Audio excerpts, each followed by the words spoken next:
Quem nunca ouviu falar de suplementos alimentares? Na busca por uma melhor performance, estética ou ainda melhor qualidade de vida, o uso de substâncias e suplementos tem aumentado na população mundial e brasileira.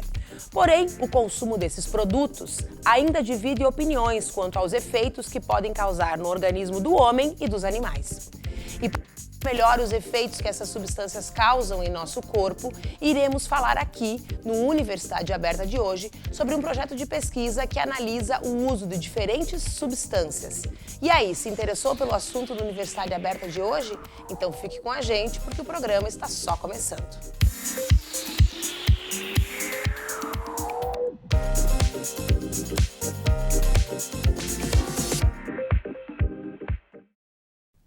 O projeto analisa os efeitos dessas substâncias encontradas nos suplementos alimentares em animais. Ele tem a parceria da Universidade Federal de Santa Maria e é coordenado pelo professor doutor Rômulo Barcelos.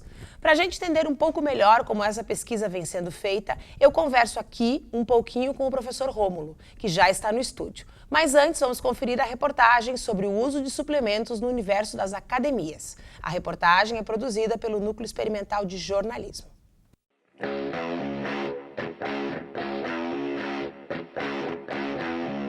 Muitos são os motivos para se começar a frequentar uma academia. Algumas pessoas querem ficar grandonas, cheias de músculos. Outras, para praticar algum esporte. E ainda há quem vá à academia para manter a saúde em dia. E a maioria dessas pessoas chega com a mesma dúvida: o que tomar para conseguir os seus objetivos? Se engana quem pensa que tomar suplementos alimentares vai facilitar o processo. Sempre procurar saber se você precisa e se existe a necessidade. Não necessariamente você tem que tomar alguma coisa. Até porque o alimento ele tem um valor biológico muito melhor em relação ao suplemento. O suplemento, por melhor que ele seja, ele passa por procedimentos em que ele perde o valor biológico, né? Então ele passa por processos que ele acaba perdendo um pouco. Então, sempre que possível, se você tem acesso a alimentos e consegue se alimentar sem precisar usar suplementos, é o mais aconselhável. O valor biológico do alimento vai ser sempre melhor do que os complementos alimentares. E antes de começar a tomar algum suplemento, é necessário saber se é preciso ou não tomar esses medicamentos. Você deve consultar um nutricionista, ver se existe a necessidade, ver se você está tendo acesso a alimentos de verdade, porque muitas vezes não precisa, você já está cumprindo a tua carga de proteína, de carboidrato, de gordura certinho, e o uso do suplemento vai fazer com que você só gaste dinheiro. Oi, professor, tudo bem? Seja bem-vindo. Olá, tudo bem? Obrigado. Professor, ouvindo a reportagem, eu fico me perguntando, quando a gente pensa em suplementação alimentar, primeiro me ocorre atletas, idosos e crianças. Principalmente idosos e crianças ou doentes, porque não estão conseguindo se alimentar adequadamente. Ou atletas, porque querem algum tipo de resultado que a alimentação regular talvez não possa oferecer. Sim. Fora esse público, nós realmente precisamos de suplementação? A necessidade, muitas vezes, da suplementação vem em busca de um resultado. Né? Muitas vezes, alguns suplementos que são utilizados, eles têm o objetivo de ser ergogênicos. Né? São substâncias ergogênicas que têm a definição de ter um benefício no exercício físico. Como resultado associado a um exercício. Isso, para melhorar a performance, por exemplo. Né? Então, substâncias ergogênicas como suplementos ou qualquer outro tipo de substância, né, para aumentar a performance ou desenvolvimento motor. Muscular. Muscular, exatamente. Mas nós, adultos, saudáveis, que temos condições de comer sozinhos, que temos um controle do nosso horário de refeição, quer dizer, nós precisaríamos de algum tipo de suplementação? Que os alimentos normais não nos dariam? Não, geralmente essas questões a gente tem que conversar muito com um nutricionista, né? Para ver como é que é o nosso dia a dia, quais atividades a gente desenvolve desde a hora que acorda até a hora que vai dormir, né? E tendo esse equilíbrio com o nutricionista, a gente consegue ver se tem a necessidade de um suplemento ou não. Seria correto dizer que o suplemento alimentar é um alimento sintetizado, por exemplo? Não. Não necessariamente. É claro que existem alguns suplementos que são sintetizados, são sintéticos, mas outros são de origem natural. Natural mesmo. Sim. Uhum. Tá. E a gente pensa sempre nos efeitos positivos que a suplementação alimentar pode, no que ela pode reverter para o nosso organismo. Sim. Mas existem efeitos negativos também? Sim, existe. Na verdade, a gente andou estudando alguns compostos, por exemplo, a cafeína, que é muito utilizada, né, nas academias ou para atividades físicas, no intuito de melhorar a cognição, né, de ficar mais animado, ter mais disposição para fazer os exercícios. E a gente acabou vendo que o uso crônico da cafeína, como suplementação também, ele tem alguns efeitos que impedem o teu organismo de se adaptar. Por exemplo, né? Um exercício físico, ele por si só causa algum mínimo dano para o organismo. Né? E esse dano é adaptado pelo próprio organismo e, consequentemente, o organismo, depois de 2, 3 dias ou meses, ele melhora. Né? Então, é uma adaptação frente àquela atividade física que, no primeiro momento, pode ter sido ruim, ou causou dor, ou algum desconforto, ou cansaço. Né? Consequentemente, depois de algum tempo, aquele organismo se adapta, ou seja, tu consegue correr por mais tempo, consegue, né, levantar mais peso ou fazer qualquer outra atividade.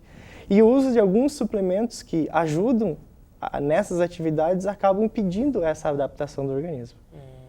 Né? Então, o organismo não se adapta como deveria, como é o normal. Não responde como deveria por causa dessa suplementação.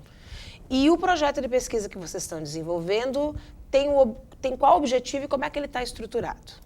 Pois então, aqui a gente tenta interpretar o que é o uso geral da população, né? Como suplementos, como a cafeína que a gente falou.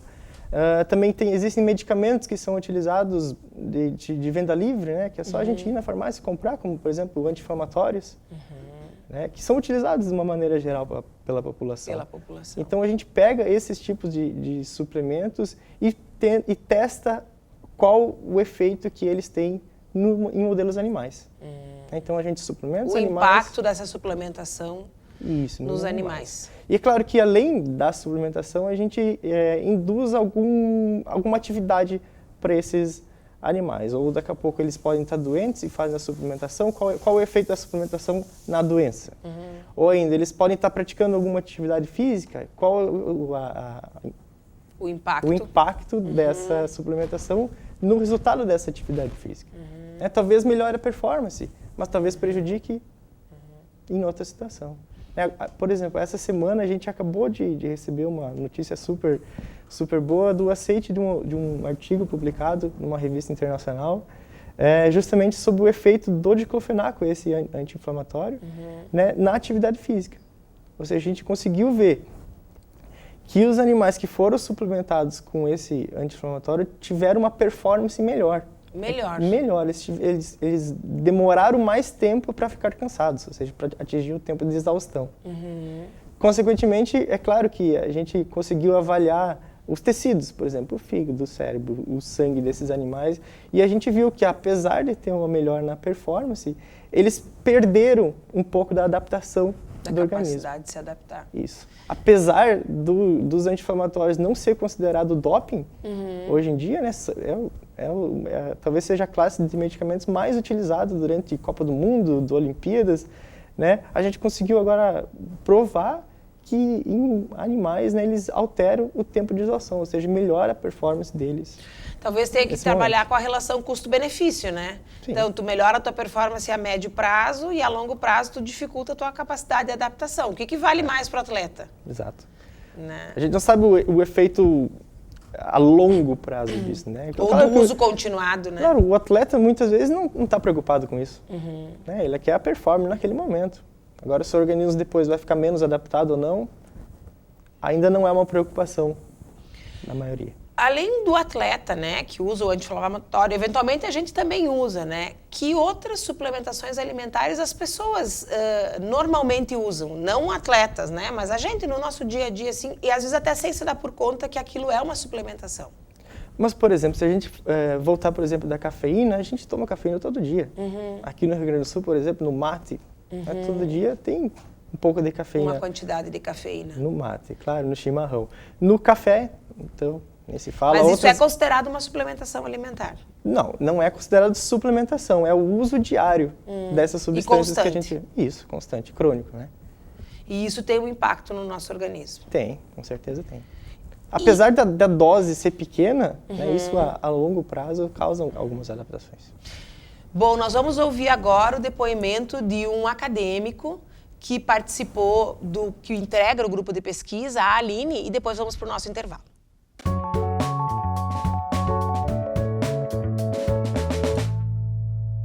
Como ele envolve drogas e suplementos alimentares e o curso de nutrição, por fazer parte da área da saúde e envolver alimentos, suplementos, eu vou conseguir orientar muito mais meus pacientes quanto ao que isso pode trazer de benefícios ou malefícios para a saúde deles e assim estar ajudando eles da melhor maneira possível.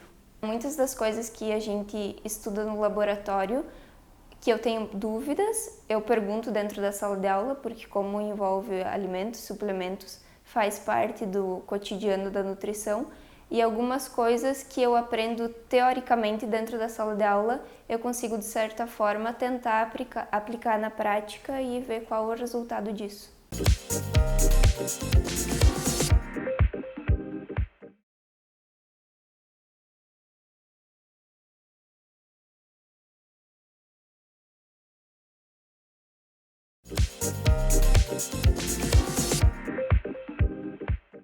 Estamos de volta com o Universidade Aberta. O tema de hoje é um assunto que cada vez mais vem chamando a atenção: o uso de produtos chamados de suplementos alimentares.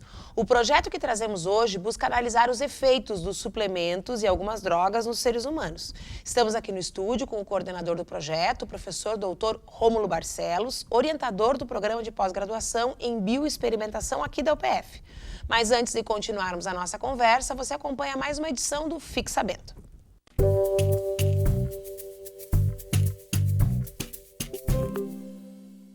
Você sabia que mais da metade dos lares brasileiros possuem pelo menos uma pessoa que consome algum tipo de suplemento? Segundo a ABAD, o uso de suplementos está crescendo muito no Brasil, sendo o terceiro maior no mercado. 75% deles completam na alimentação e 57% buscam promover o bem-estar.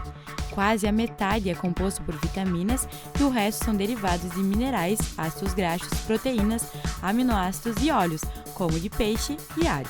Entre os suplementos que mais se destacam na casa dos brasileiros estão o ômega 3, a vitamina C e o cálcio. Eu ia perguntar do cálcio, porque o cálcio eu conheço muita gente que toma cálcio, né? E o cálcio é considerado um suplemento alimentar? Não. Não sei dizer. Não sabe dizer se é uma medicação, um suplemento, porque isso o cálcio é uma coisa que é de livre, tu não precisa de receita para comprar e muita gente consome, né? Sim. Para fortalecer ossos e etc. Provavelmente ele seja considerado mais como um complemento. Um complemento. Isso, porque geralmente os complementos são requisitados ou por médicos ou por nutricionistas, né, caso existe uma falta. Mas qual é a diferença entre complemento e suplemento? Pois é, o complemento é justamente para complementar. Alguma coisa que o teu organismo não está dando conta de produzir, às vezes. Isso, justamente. Às vezes, em alguma situação, por exemplo, pessoas grávidas, né? Muitas vezes precisa sair daquela alimentação diária normal para ir para uma alimentação complementar, né? Que tenha nutrientes e substâncias que vão complementar, ajudam na formação daquele feto, daquele bebê. Aí sim. A gente toma o ácido fólico, né? Isso, exatamente. E o suplemento? O suplemento, ele tem justamente de suplementar. Tu já está se alimentando daquela substância, por exemplo, e tu vai aumentar a dose daquela substância. Que é um ganho a mais com ela. Um ganho a mais, exatamente. Ouvindo o depoimento da aluna da nutrição, eu fico pensando que esse é um projeto interdisciplinar. Sim.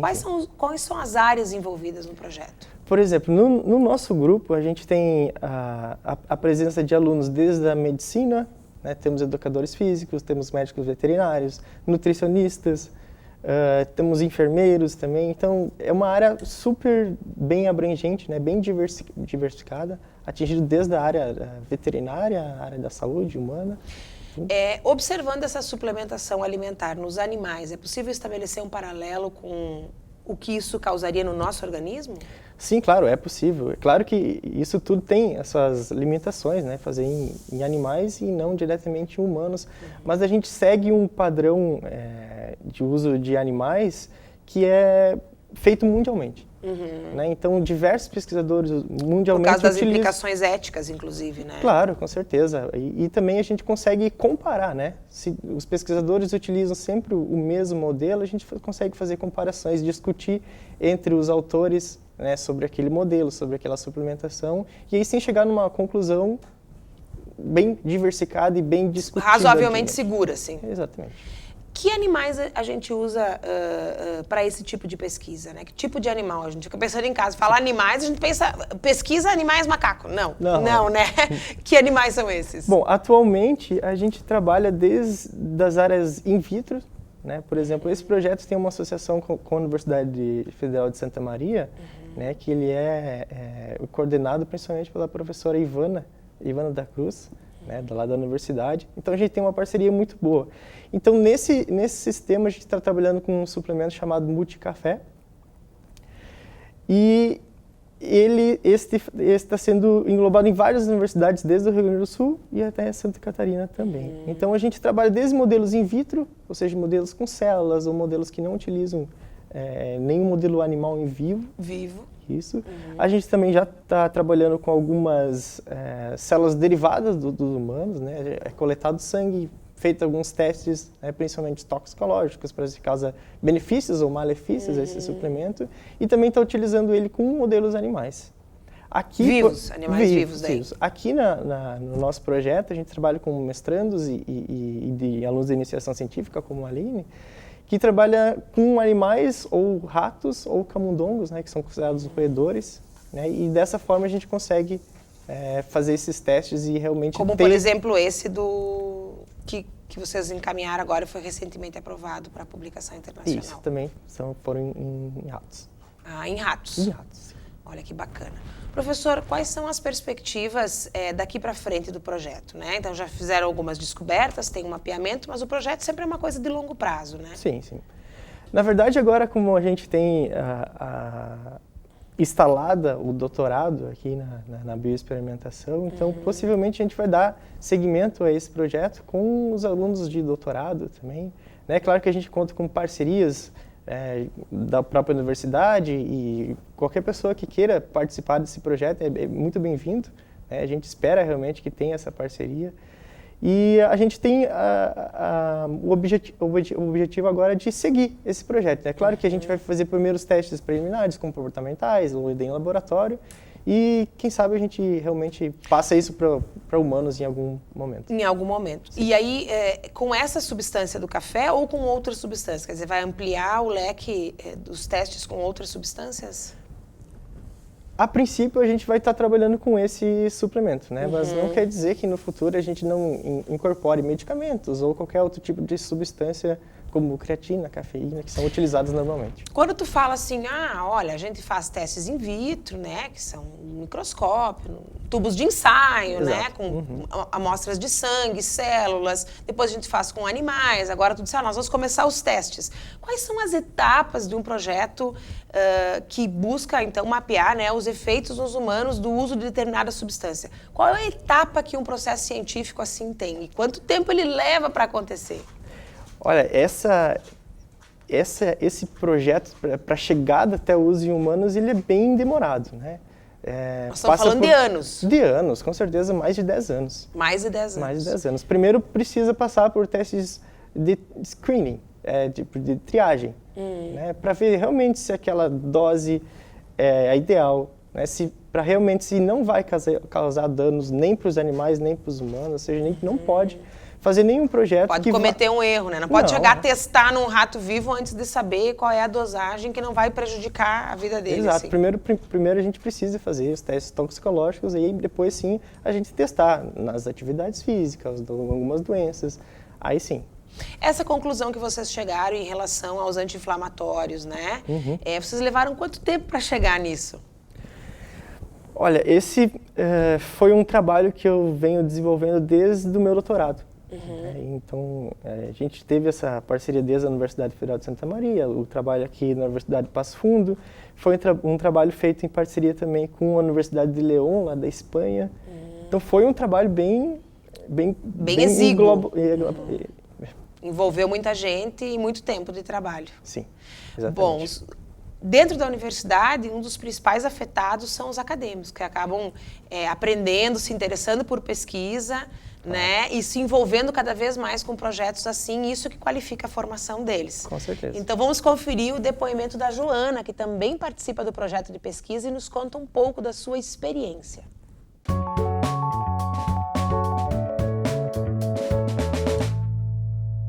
Projetos de pesquisa nos trazem um ganho profissional muito grande e pessoal, porque ele nos obriga, digamos assim, com que a gente esteja sempre lendo, sempre atrás de notícias novas e novas publicações, para agregar valores ao nosso projeto, à nossa pesquisa, novas ideias e assim a gente trazer bons resultados e resultados inovadores. Minha função no projeto é o experimento com o objetivo de avaliar se a substância, esse suplemento trabalhado, ele tem um possível efeito ansiolítico em animais, em modelo, né, de animais com estresse agudo. Olha só, professor, muito obrigada pela sua participação. Eu que agradeço. E nós lhe recebemos aqui quando tiver novos resultados para compartilhar com a comunidade. Maravilha, com certeza.